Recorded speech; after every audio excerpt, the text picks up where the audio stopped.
नमस्कार मित्रांनो, तुमच्या सर्वांचं स्वागत आहे माझ्या या व्हिडिओमध्ये. तर आम्ही जाणार आहोत पांझरा नदीला मित्रांनो. पांझरा नदीचं पाणी कसं आहे ते आम्ही तुम्हाला दाखवणार आहे मित्रांनो.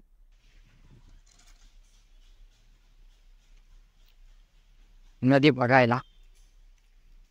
बघ.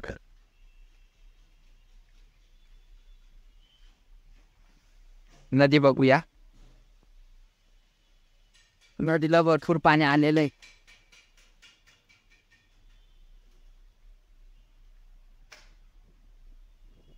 पांझरा नदीला भरपूर पाणी आलेलं आहे. ही आहे पांझरा नदी आपली. बघा किती पाणी आलेलं आहे नदीला.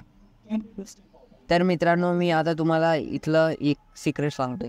ही नदी खूप प्रसिद्ध आहे मित्रांनो धुळे शहरामध्ये. आणि आता तुम्ही हा बाजूचा पूल बघितला ना, तो मोठा पूल म्हणून ओळखला जातो मित्रांनो. तर बघा, तुम्ही कधी आले धुळे शहरामध्ये तर इथं नक्की या मित्रांनो.